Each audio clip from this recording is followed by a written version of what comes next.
당신이 365일 아픈 이유에서 이제 이번에는 난임으로 들어가요. 불임은 보통 피임을 하지 않고 정상적인 부부 관계를 한 지 1년이 지났는데 임신이 되지 않은 상태를 의미하는데, 이 임신할 수 없다는 의미로 불임이라는 용어를 쓰고, 그 임신이 어려운 상태를 난임이라는 용어를 쓴다고 해요. 그래서 35세 이상 여성의 경우 6개월간 임신이 되지 않으면 난임을 의심해봐야 된다 합니다.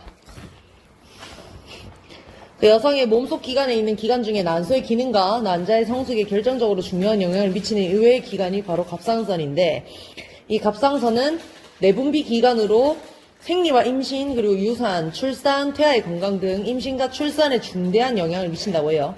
이 갑상선 호르몬이 인체의 모든 세포에 에너지를 공급하고 성장하게 하는 호르몬이기 때문인데, 갑상선 기능이 저하된 여성은 난임 외에도 만성 피로, 수족 냉증을 비롯해서 생리불순, 생리전 증후군, 이 PMS라고 하죠.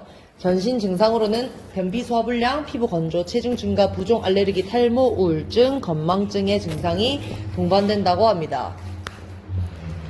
1차적으로 난소와 자궁에 이상이 없는지 검사한 다음에 특별한 이상이 발견되지 않으면 갑상선 기능 이상 여부도 검사를 확인해야 되고, 갑상선 기능이 정상적이지 못하면 인공수정이나 시험관 시술 성공률이 떨어질 뿐만 아니라, 성공한다고 하더라도 이 임신 기간 중에 산모가 매우 힘들고 태아가 잘못될 확률도 높다고 합니다. 이 히스테리라는 게 약간 옛날에 그런 말 있죠. 노처녀 히스테리. 그 뭐 회사에 이제 나이 드신 분들이 약간 자기 기분대로 막 이렇게 막 하시는 그런 거에서 이제 따라오는 그런 말들인데, 이게 스트레스가 만병의 근원인데, 이 사소한 스트레스조차 조절하지 못해서 화를 내던 땡땡씨는 때로는 감정이 격해서 울기도 하고 막 울적해가지고 폭식도 하고 했다고 합니다. 근데 이 남편에게 자주 화를 내다 보니까 부부싸움하고 간전기복의 변화 때문에 이제 병원을 가보니까 이 스트레스가 아니라 갑상선 기능 항진에 의해서 이런 변화가 왔다는 것을 알게 됐대요. 반대로 갑상선 기능 저하증 환자라면 우울과 무기력함을 호소할 것이라고 합니다. 어떤 사건이나 대상의 감정을 느끼고 반응하는 것은 두뇌 신경 전달 물질의 작용에 의한 것인데, 행복함, 만족감, 우울감, 분노 등의 감정은 주로 두뇌 중심에 위치한 변연계의 작용인데, 이 변연계는 감정과 기분 그리고 그에 따른 행동 조절에 중추해요. 갑상선 치료제를 복용할 만한 심각한 갑상선 저하증이나 항진증의 상태가 아닌 약간의 갑상선 호르몬 변화에도 변연계 활동은 영향을 받는다고 합니다. 그리고 스트레스를 효과적으로 조절하고 평온한 감정을 유지하기 힘들어지게 된다고 합니다. 자, 새로운 피부 조직은 피부에서 끊임없이 생겨나고, 오래된 피부는 각질로 사라지는데, 따라서 피부가 거칠어지는 원인은 몸 안에 있다고 합니다. 부지런히 피부 관리를 하면서 피부를 나쁘게 하는 몸 안의 문제까지 함께 해결하면 피부 트러블의 근본적인 문제들을 해결할 수 있다라고 합니다. 여기 이 책의 서론에 보면은 요즘에 여성들한테 관심이 많아진 게 피부고,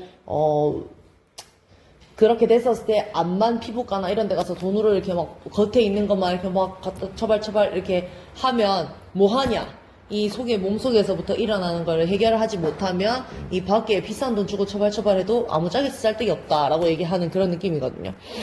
이 피부는 우리 몸속 건강 상태가 밖으로 드러나는 장소이다. 만성적인 피부 가려움증이나 건조증의 원인은 크게 두 가지: 계절 변화, 환경 독소, 알레르기 유발인자, 스트레스 등의 환경적인 요인, 그리고 갑상선 등의 장기적인 요인이다. 갑상선은 신진대사를 조절하고 에너지를 만들어내는 역할을 하는 기관인데, 겨울에 주로 나타나는 피부 건조증과 소양, 가려움증은 갑상선 기능 저하증 환자에게서 나타난다고 합니다. 이 저하증 환자는 땀샘이 줄어들고 피부 세포의 혈액순환이 저하되고 영양 공급이 나빠져서 피부에 이상이 생기게 되고, 이 호르몬이 부족한 경우 대표적인 호르몬제인 신지로이드 등의 약물 치료로 호르몬 수치를 회복시키면 간단히 치료가 된다고 하는 사람도 있는데, 이 혈액 검사 수치가 정상으로 돌아와도 증상이 계속되고 호르몬제를 중단할 수 없는 경우가 많다고 해요. 왜냐하면 면역 불균형, 그리고 영양 부족, 스트레스, 내분비, 소화 해독 등의 이미 우리가 이 잘못된 생활 습관 등 이런 여러 요소 때문에 일어나는 일들이 있기 때문에, 그냥 호르몬을 맞춰준다고 해서 얘네들이 해결이 되지 않으면 어쨌든 완치가 힘들다. 피부도 근본적인 문제를 해결해야 완치가 가능하다. 그러니까 갑상선 저하증을 치료하면 피부 건조와 같은 2차적인 증상들은 특별한 치료 없이도 해결된다고 합니다. 땡땡씨는 산후조리원에서 온몸에 한기를 동반한 극심한 하체 통증을 겪었고 이게 산후풍이다 싶어서 방문한 병원에서는 갑상선 기능 이상이라는 진단을 받았다고 합니다. 임신 중일 때 이 몸이 태아를 보호하는 데 기능을 다하기 때문에 정상적인 면역 체계의 활동이 억제되는데 출산 후에는 비정상적으로 면역력이 증가할 수도 있어요. 그래서 면역 체계의 균형이 깨지고 결국 급성 자가 면역 질환의 일종인 산후 갑상선염에 쉽게 노출된다고 합니다.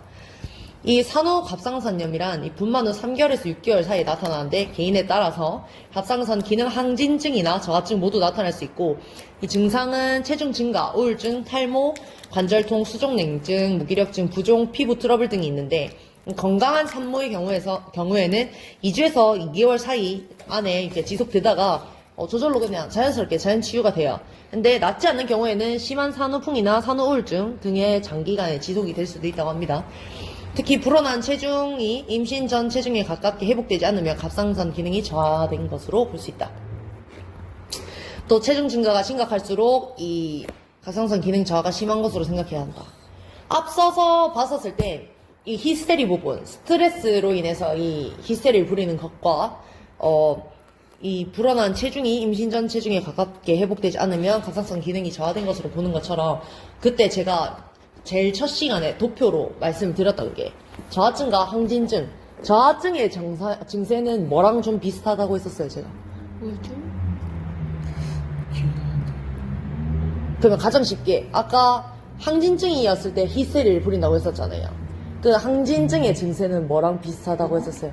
교감신경이 활성화가 됐었을 때, 그런 모든 이런 기능들이 좀 많이 활성화가 됐었을 때 일어나는 그런 일들처럼 보이고, 그래서 활성화가 돼서 이 살이 좀 잘 안 찐다 이렇게 그냥 묶어서 저는 이렇게 생각을 해버렸거든요. 그렇게 생각하니까 좀 헷갈리던 것도 좀 정리가 돼서, 반면에 이 갑상선 기능이 저하가 돼버리면은 이 체중이 불어난다.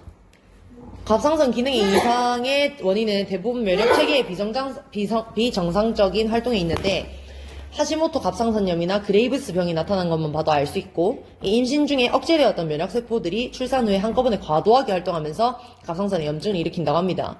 이 갑상선염이 있음에도 갑상선 호르몬의 수치는 정상 범위를 유지하는 경우도 많은데 이러한 현상을 불연성 갑상선 기능 이상이라고 합니다. 이 갑상선 호르몬 수치가 병상 범위라고 해도 그렇다라고 대답할 수 없으면 이 면역 이상에 의한 갑상선염이 아닌지 의심해야 된다 하거든요. 그 밑에 있는 이 질문에 대해서 그렇다라고 대답을 할 수 없으면 면역 이상에 의한 갑상선염이 아닌지 의심해야 한다고 합니다. 그래서 밑에 보면 늘어난 체중이 회복이 됐는가 아니면 임신을 하고 나서 생긴 증상들이 사라졌는가 이거 두 개를 먼저 확인을 해봐야 된다고 해요. 앞에 하시모토 갑상선염이랑 그 그레이브스 병이 나왔길래 제가 이제 따로 들고 와서 설명해드려 챙겨왔는데 이 하시모토 갑상선염 증상을 일단 먼저 보고 원인을 보는 게 좀 좋을 것 같아서 증상 같은 경우에는 기억력 감퇴, 피로감을 느끼고 목소리 컬컬하고 신목소리 나오고 몸이 부어오르고 추위에 민감하게 반응하고 이 주변에 대한 반응 속도 느려지고 식욕 없지만 체중 증가, 우울증 이 하시모토 갑상선염에 의한 갑상선 기능 저하증의 증상 이렇게 나오고 요 원인은 하시모토 갑상선염의 원인은 체질적인 자가 면역성으로 신체 면역 이상과 함께 발생해서 면역 체계가 갑상선을 공격하는 질환이라고 합니다. 유전적인 요인도 있는 것으로 알려져 있는데 이 해당 질환 자체가 유전이 되는 것은 아니라고 알려져 있어요. 요렇게 보고 그 다음 그레이브스 병으로 넘어가면 이 그레이브스 병은 자가 면역 질환의 일종인데 자신의 면역 세포가 갑상선 세포에 결합할 수 있는 항체를 생성하는 질환이라고 합니다.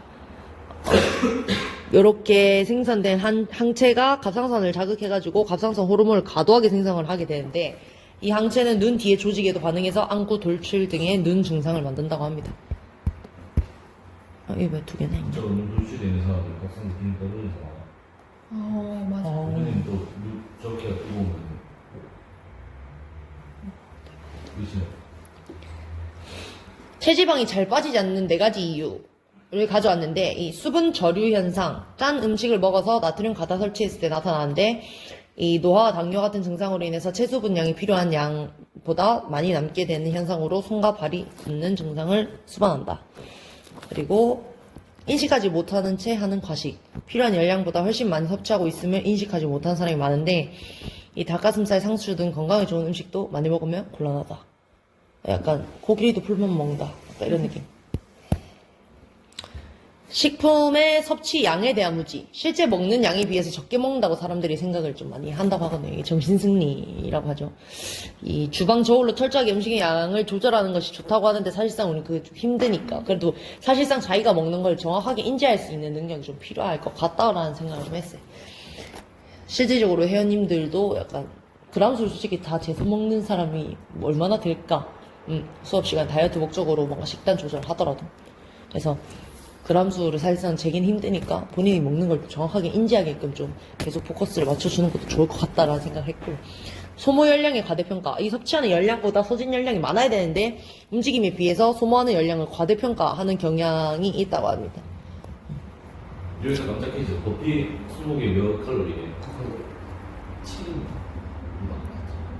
20개가요? 11분에 20개. 20개는 1분 동안 커피 20개 하면 몇 칼로리? 심장이 그렇게 터지는데 너 국한. 회원님들한테 알려줘. 별로 안 된다는 걸 알고. 2번 다시 안 하고 싶어 할 것 같은데 수업 시간. 이거 왜요? 이 말 나왔어. 절대 비밀로 해야겠다. 아, 그렇게 하고, 그러니까 먹는 게 그만큼 더 중요하다. 아, 다이어트는 말 그대로 식이 조절이니까 먹는 걸 해야지. 오늘 퀴즈를 올려야겠다. 좋은 커피 20개면 칼로리? 투표. 자, 물만 먹어도 살이 쪄요. 살 빠지지 않는 이유 중에 한 가지는 갑상선 기능의 저하인데, 이 갑상선 호르몬을 섭취한 칼로리를 에너지와 열량으로 바꿔주는 대사 조절 호르몬인데, 갑상선 기능이 저하되면 섭취한 칼로리가 쉽게 체지방을 저장되고 체지방이 에너지로 잘 바뀌지 않게 된다고 합니다. 그래서 소모가 안 되는 거죠. 하루 8시간을 넘게 자도 오후만 되면 밀려오는 졸음, 한 달에 한 번 찾아오는 엄청난 통증의 생리통, 건조한 피부, 기억력과 집중력 감퇴, 자꾸만 빠지고 얇아지는 머리카락. 이런, 이 만성적인 이런 피로감을 호소하고, 이런 안 좋은 통증들이 이제 계속 몸 안에 이렇게 좀 머물러 있는데, 이 사람이 뭐 비타민 D, 그리고 채소 주스, 그리고 몸에 맞는 음식을 먹었을 때는 2주 만에 이 개선이 되었다고 합니다. 그래서 이 갑상선이 조금 안 좋으신 분들은 이 식이도 되게 중요하다고 하더라고요. 이렇게 해서 오늘은 여기까지. 네, 끝입니다.